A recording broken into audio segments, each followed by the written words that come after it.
Mayong adlaw katawhan sa Dios sa Archdiocese sa Osamis. Sa ngalan sa tong talahuron nga Arsobispo, si Archbishop Martin Sarmiento Humuwadidi ug sa kahugpungan sa tibuok kaparian dinhi sa lokal nga simbahan sa Osamis, kini nausab si Reverend Father Eman Pudyutan ang maghatod kaninyo sa atong mga pagpamalandong bahin sa Ebanghelyo karong adlaw. Mga igsoon ko ni Kristo, adlaw karon nga Sabado, Hulyo 12 sa tuig 2025 ug anaa na kita sa napulog upat nga Domingo o semana sulod sa ordinaryong panahon diha sa liturhiya sa atuang simbahan. Ug niining adlaw nga Sabado, Hulyo 12, ako nga pagtimbaya sa tanan nato nga mga suking tigpaminaw karon. Ako usab nga pagtimbaya sa naka-tune in nato sa ato ang radio nga frequency sa AM 657 o sa ato ang FM 100.7. Ako usab nga pagtimbaya sila nga nagalantaw sa FB Live sa FB page sa GXDD. Ug nini adlaw usab nga Sabado, ako usab nga i-greet ang ato ang mga ministro nato diha sa Archdiocesan Shrine sa Berhen sa Kuta. Sanglit karong mga adlaw, nagpahigayon naman kita sa ato ang mga novena misa, pagpangandam nato sa kapistahan sa ato ang mahal nga inahan nga gisangpit natong mga misa-misnon nga Berhen sa Kuta. Libre na kay gayon nila Sister Daisy Engito, nila Sister Maricho, sila Kuya Tero o si Ate Inday Garcia, sila Kuya Lando o si Ate Emilda, sila Kuya Runron o si Ate Sally, sila ngilang Ate Shirley, silang Tita Vicky, silang Kuya Ronel Humuwad uban sa asawa, uban usab sa anak nga si Kate, uban usab sa ato ang mga Knights of the Altars diha, mga Marian altar servers, ug ato ang mga lay ministers, sila engineer ug sila usab nga ilim na gayud kang Engineer Ismael Larubis nga grabe gid kayo, idol gid kayo nako ang iyang kanabang iyang paghalad niya sa iyang kagalingon sa ato ang Marian Shrine sa Berhen sa Kuta. Ako usab nga i-greet ang CYC Choir nga usa po ni sila sa mga ning choir diha sa ato ang mga novena misa ug sa mga misa diha labi na sa mga Sunday masses diha sa shrine no sa Berhen sa Kuta. Ug usab ang Kuta choristers, silang Ate Darcy, sila Andilo, sila Aaron, sila Rose, ug uban pa nga mga members sa Kota Choristers. Ako ang pag-greet ninyo karong adlaw. Ako nang hinaot nga padayon kita sa pagpangalagad, padayon kita sa paghatag sa tong kaugalingon diha sa pag-alagad diha sa tuang Marian Shrine of the Berhen sa Kuta dinhi sa lokal nga simbahan sa Osamis. Ako usab nga pagtimbaya karong adlaw ngadto kang Reverend Father Mark Julius Samonte. Tungod ti karong adlaw nagasaulog man siya sa iyaang birthday. Busa kang Father MJ, siya usab si Father MJ, siya ang atuang chaplain sa Mars MC ug usab siya ang usa sa mga parochial vicars diha sa atuang Metropolitan Cathedral of the Immaculate Conception nga nahimutang diha sa Dakbayan sa Osamis. Busa kang Father MJ, kang Father Mark Julius Samonte, happy birthday kanimo karong adlaw. Salamat sa imong pagkagasa, salamat sa atuang panaghigalaay, salamat sa pipila ka mga bulan kita nagkauban diya sa balay sa Arsobispo before sa atuang reshuffling. Tungod kay before sa reshuffling, no, pag-abot nako dinhi sa atuang lokal nga simbahan, gikan sa kuang pagtuon dito sa Espanya, dira man kuning puyo dayon sa balay sa Arsobispo. Uban kami ni Father Mark Julius Samonte, ni Father Ondo, ni Father Ray Pernia, ni Father Edward Tabada, ug si Archbishop usab. So, taas-taas pamig panahon ni Father MJ nga nagkauban. Busa, salamat kayo sa imong pagkagasa. Salamat kayo sa imo ang presensya nga ikaw nahimong gasa gayud sa matag usa kanamo. Libi na gayud sa akua nga kita nagkauban diya sa balay sa Arsobispo. Again, kang Reverend Father Mark Julius Samonte, happy birthday kanimo karong adlaw. Kung pag-ampo nga hatagan ka sa Ginoo sa piski nga panglawas mainiton nga kasing-kasing ug bugnaw nga hunahuna, libi na gayud sa imong pagpangalaga diya sa katawhan sa Dios nga sakop sa Metropolitan Cathedral of the Immaculate Conception isip usa ka parochial vicars, usab sa imong pagtabang ngadto sa rector sa maong cathedral nga mao si Reverend Father Lane Serino. Ngigsuon niining adlaw nga Sabado, Hulyo 12, ang ato ebanghelyo atong pagakutloon sumala sa ebanghelyo ni San Mateo. Himayaon ikaw o Ginoo. Si Jesus miingon sa iyang mga tinun-an, walay tinun-an nga labaw sa iyang magtutudlo, ug walay ulipon nga labaw sa iyang agalon. Busa angay malipay ang tinun-an kung mahisama siya sa iyang magtutudlo, ug ang ulipon mahisama sa iyang agalon. Kung ang pangulo sa panimalay ginganlag Beelzebul, unsa pa kaha kangilad ang ihingalan sa iyang mga sakop? Busa ayaw kamo kahadlok sa mga tawo, walay tinaguan nga dili mahibaw-an ug walay sekreto nga dili mabutyag. Ang gisulti ko kaninyo diha sa ngitngit, kinahanglang isulti ninyo diha sa hayag, ug kadtong kamuray na kabati, kinahanglang isinggit ninyo digto sa mga atop. Ayaw kamo kahadlok ni adtong mupatay sa lawas, apan dili makapatay sa kalag. Hinunua, kahadlukin ninyo ang Dios nga makalaglag sa lawas ug sa kalag digto sa impyerno.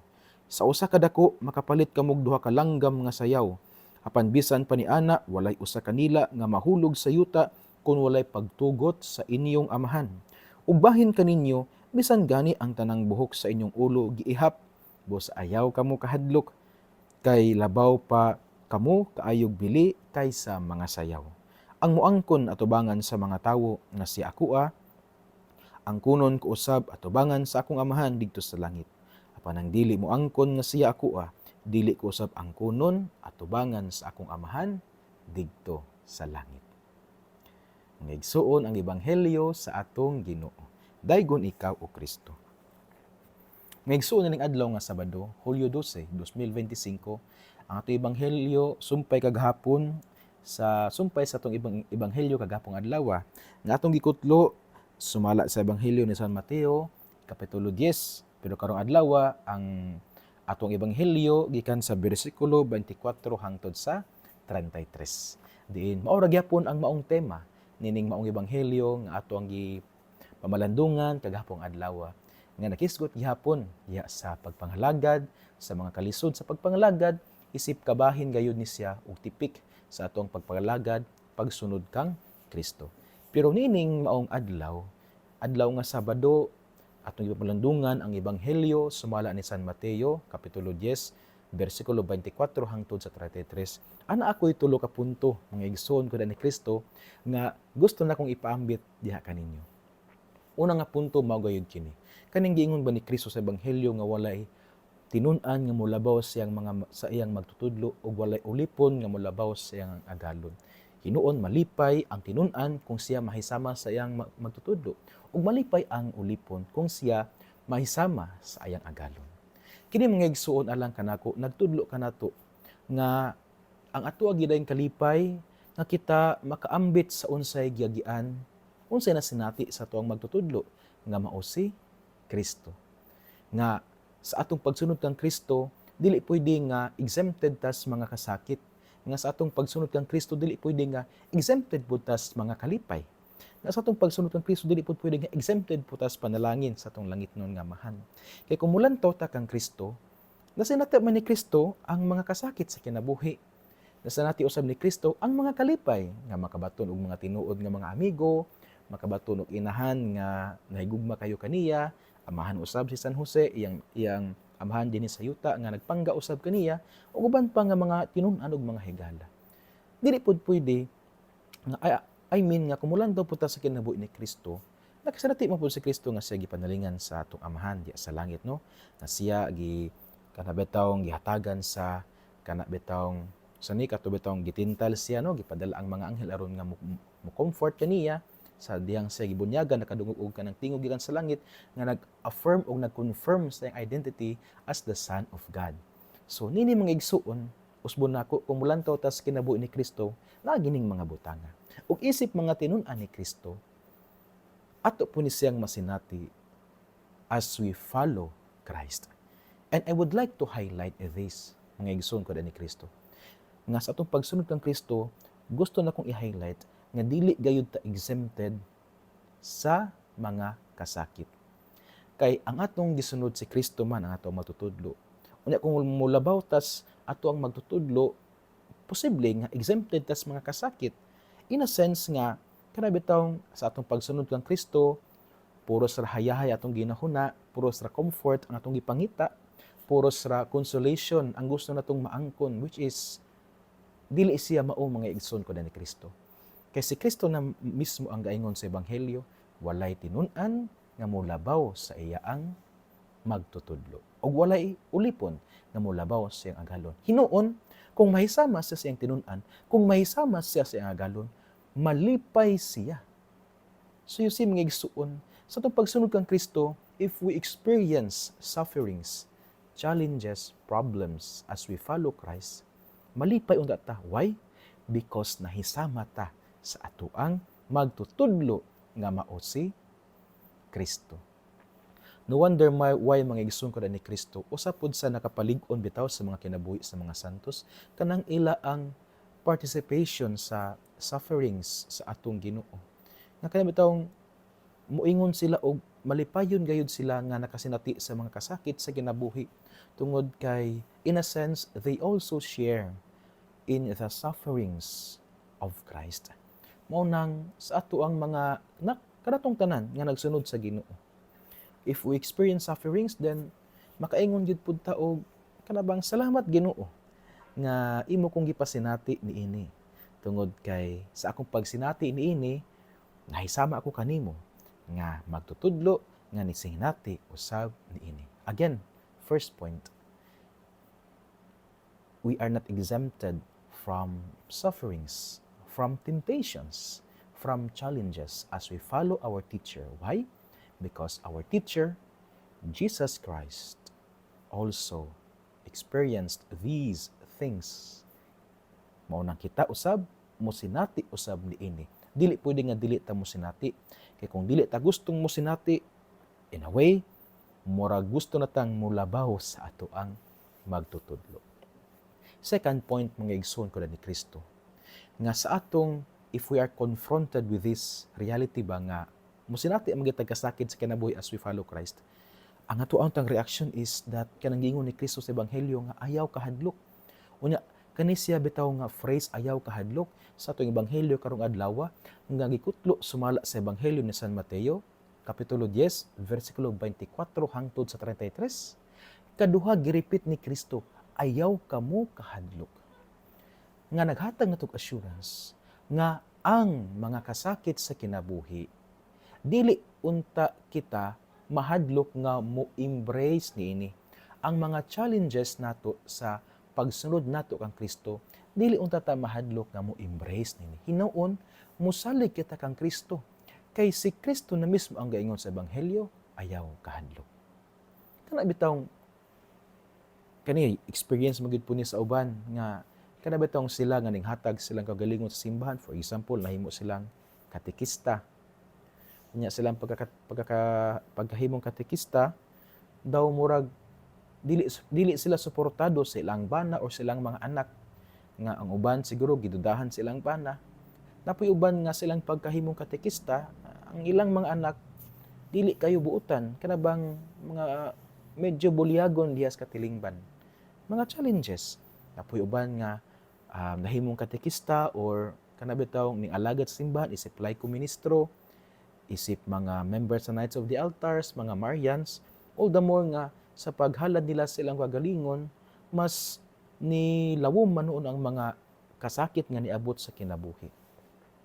Muna ang uban, ang reaction is muundang, ang uban mangluod sa Ginoo, no? Ang uban i-blame nila ang Dios, ang uban gani kay murag buy-buyon ang Ginoo ba nga grabe po ka Lord, I offer my whole life sa ani nga pagpangalagad unya mao ni ang imong ibalos kanako, no? Nay mga usay ingana ato ang reaction, but we are being reminded by the words of Jesus in our gospel today. Do not be afraid. Dili gid ta angay nga mahadlok. Kay ang kahadlok shows nga kita kulang nga tong pagtuos Ginoo. Kung kita mahadlokon kayo sa kinabuhi, kana nagpasabot nga dili ingana ka mature ang atong pagtuo. Kung kita mahadlokon kayo sa kinabuhi, well, makaingon ta nga fear is kada bitawng part sa tuang pagkatawo nga normal siya nga reaction sa tawo. Yes, but if we dwell much sa atuang kahadlok, then it only shows nga dili gid ingana kahinugba ang atong pagtuo sa Ginoo. Kumulan pa wita ta sa kinabuhi sa mga martires, no? Alang sa kwa bitaw, maka-inspire di kayo ba ang mga example sa mga martires? Mga martyrs bitaw nato bitaw nga they were being confronted na with death ba? Imminent nga death. Pero wala bitaw gid sila nga ning talikod silang pagtuo. Wala bitaw gid nila gidinay ang Ginoo. Ilaging giangkon ng Dios ba? Murag ang giingon diri sa ebanghelyo karong adlaw nga sa kinsa katong muangkon kanako sa kadaghanan sa tawo, akong angkonon ato bangan sa amahan. Pero mao gini ang alang kanako ang gihawiran bas mga santos, mga martires, no, nga even nga sila kana bitaw they were being confronted with death ba, pero wala gid sila ning step back sa ilang pagtuo. Gani, no, ang ato ang proto-martyr diri sa nasod sa Pilipinas, si San Lorenzo Ruiz de Manila o sa kakatekista nga he was being asked several times nga if he wanted to save his life, then there's only one thing that he should do, and that is to deny his faith. Pero wala gid niya gideny ang iyang faith. Gani, one of the famous niya nga lines is, maingon siya nga, if I had only 1,000 lives, I will offer them all to God. Na bisan pag naakoy sa kalibo ka kinabuhi, unya perminti ko nga i-torture, ibalik-balik og torture, dili ganako ni siya ihikaw sa Ginoo. Ako ginang ihalad tanan sa Ginoo. So kana it shows mga igsoon ko da ni Kristo nga. Kana gyud gingon ni Kristo, do not be afraid. Dilit angay mahadlok kay kung ang amahan sa langit palangga niya ang mga sayaw, kung ang amahan sa langit nasayod sila pila ka buhok, kana bitawng buhok nga nahulog sa tong ulo, it only shows nga palangga kita sa amahan.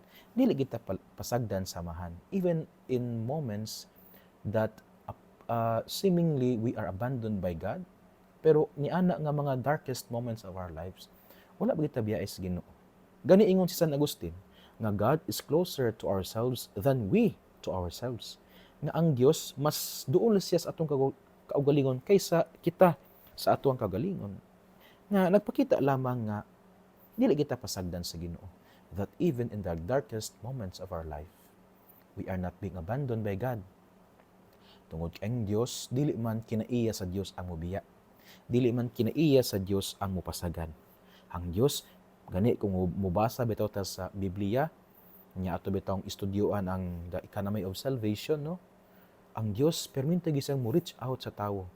Perminti gisang mo reach out sa tawo, mangita sa tawo. Gani kung moadto ta sa unang libro sa Biblia, sa Genesis, di ba?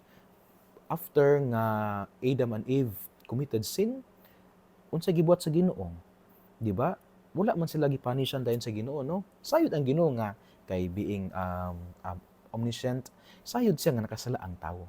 Pero ang una bang gibuhat sa Ginoo, wala niya gipunishan dayon sa Adam ug si Eve. Giun sa man niya, iya biyang gipangita. Nag-reach out gyud ang Ginoo. Why?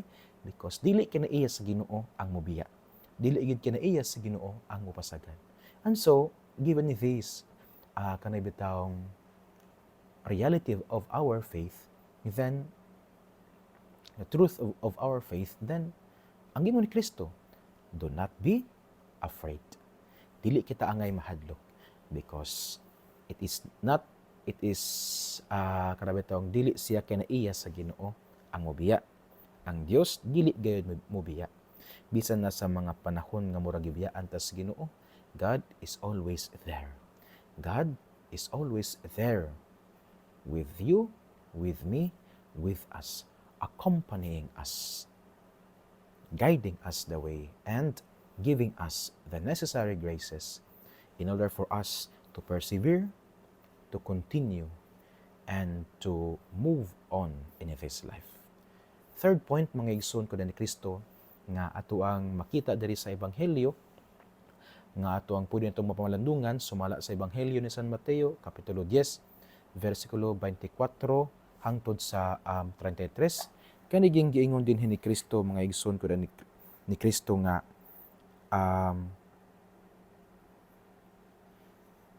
Kinahanglan gayud nga sa atong pagsunod kang Kristo, naagi tay angay nga buhaton. Itong sa first point is that katubi taong malipay ta kung kita maka-participate sa kasakit ni Kristo o sa mga kasakit sa ato sa kinabuhi sa atong pagsunod kang Kristo. Ang atoang reaksyon unta dili unta fear, dili unta kanabitang kawad-on sa anabitang pagtuo, but ang atong reaction is kanang dili ta angay mahadlok. Ikatulo, mga igsoon ko ni Kristo nga kinahanglan kita nga ana ay buhaton usab sa atoang pagsunod kang Kristo. Nga mao gayud ang kanig yung dili nato ikaulaw ba nga ang kuno nato nga kita Kristiyanos in a way nga dili ta maulaw nga mosangyaw sa pulong sa Ginoo. Again, third point, dili unta angay nato ikaulaw ang pagsangyaw sa pulong sa Ginoo. Nay uban kanato or kita usahay nga kung maghiskod na ganita og mag-share bitaw about sa Bible, sa ato ang mga pamalandong sa Biblia, diya sa mga gagmayng simbahanong katilingban, or kung kita bitaw i-request kita nga himong katekista, himong laiko ministro, or mo paambit himon kitang member sa parish evangelization team or parish mission team sa ubang mga parokya aron magsangyaw sa pulong sa Ginoo. Nang murag dili kayo ta at ease, dili ka ta comfortable nga modawat niini. Tungod kay naang kakulbaan, naang kadlok, yes normal man, pero dili unta ang ni mga igsuon. Nga naman kay dili unta ta angay maulaw nga mo sangyaw sa pulong sa Ginoo ba. Pero mao lagi na nakoy nabasahan nadungog nga humilya sa usa ka pari nga nag-ingon nga many of us nowadays no longer read books. Ang gibuhat noon, instead of reading books, we read lives. Ug niana, we preach no longer the word of God, but we preach the fault of others. I hope nakuha ninyo ang punto mga igsoon ko ni Kristo. Karong panahon na, we no longer read books. Pwede po nato usbon. Nowadays, we no longer read Bible. We no longer read the Word of God. We read lives of people. And we no longer preach the Word of God. We preach the fault of others, which is dili gid unta mao. Munang akong awhag sa tanan, dili ta angay mahadlok nga mosangyaw sa pulong sa Ginoo bitaw. Nga kita tawgon sa pagpangalaga diya sa taong mga kagulingon nga mga kapilya, mga parokya. Then ang atong response is the response of Mary. Yes, Lord. Why? Tungod kay si Kristo na ang nang-ingon sa itong ebanghelyo karong adlaw, twice niya gi-repeat, dili unta ta angay mahadlok. Again, mangigsoon ko ni Kristo. Many people nowadays no longer read the Bible because they are busy, they are occupied reading the lives of others. And many nowadays no longer preach the Word of God because they are occupied preaching the fault of others. They are being occupied with preaching the fault of others. Mga igsuon, din nakukutob sa akong pagmalandong. Tulo ka punto akong gipaambit. Una, malipay ta kung kita mahisama sa tong magtutudlo nga mao sa Kristo in a way na kita maka-participate sa iyang sufferings, then malipay ta ni ana. Because as disciples of Christ, we are not exempted niining mga butanga tungod kay dili mata pwedeng mulabaw sa tuang matutudlo. Second one, when confronted with difficult realities as we follow Christ, ang atuang reaksyon, dili ta angay mahadlok. Because it is not the nature of God to abandon. Tungod kay ang Ginoo, dili mo biya. Ang Ginoo, mo reach out gina siya permente. Third is that, dili unta ta maulaw nga mosangyaw sa pulong sa Ginoo. Nowadays, many people no longer read the Bible because they are being occupied with reading the lives of others. Dili ta angay nga mo preach sa pulong sa Ginoo. Nowadays, sad reality is that many people no longer preach the Word of God because they are being occupied with preaching the faults of others. Ang igsoon inhawat nga kinitong pamlandungan atong paningkamutan nga puyan diya sa atong kinabuhi. Kay bulahan kayo ang tawo nga naning kamot nga magpuyo sa mga pulong ni Hesus. Sama siya sa usa ka kahoy nga gitanom daplin sa sapa kansang dahon dili gid malaya. Tiempo sa ting bunga siya mohatag og mamaayo ug daghang mga bunga. Mga igsuon, sa sunod na usab na higayon nga kita makatipok, aron malandong sa pulong sa Ginoo dinhi sa radyo sa simbahan, ang pulpito sa kahanginan, ang DXDD. So dili pa ko malimot nga karong adlaw day usab no sa may alas 6 sa hapon ato ang ipasalida diha sa kota no sa sulod sa kampo ang the movie In Thy Name. This movie is based sa kinabuhi sa usa ka martir si Father Ruel Gallardo CMF nga namatay didto sa isla sa Basilan as he was carrying out his priestly duties. He was being kidnapped and then moto nga napatay siya sa mga Abu Sayyaf no. So naatay movie, free ni siya sa tanan, naay tickets nga available adto lang mo diya sa tuang Kuta Shrine. Siguro pangitawon si Sister Maricho kung nabay available nga tickets. So open ni siya sa tanan, hinahot nga ato ni siyang grabe itong patalinghugan og mulantaw kita kay nindot kigayo ang mensahe sa mao nga salida In Thy Name nga ang nag-act as Father Ruel Gallardo is si Macoy de Leon no nga mao si David sa Batang Quiapo. So again, this night at 6 p.m. diya sa kota sa kampo, sulod sa kampo, ipasalida ang In Thy Name. This is one of the activities in preparation sa tuang kapistahan sa Beren sa Kuta in cooperation with sa LGU no sa province. Unya kani nga movie is being sponsored by the very hardworking governor Attorney Henry S. Waminal Sr. with his family. So salamat ta sa tuang ni Governor Waminal no sa iyang generosity nga mo sponsor nining maong salida aron nga ang kinabuhi ni Father Ruel Gallardo will inspire many nga mga tawo nga makapalawom sila ang pagtuo. Ngaigsuon uban sa pangliya sa tong mahal nga inahan nga gisangpit natong mga misamisnon nga Birhen sa Kuta. Ang Dios unta magapanalangin kaninyo kanunay sa ngalan sa Amahan ug sa Anak ug sa Espiritu Santo. Amen. Mag-amping mayong adlaw ug kay Dios siempre bendiga.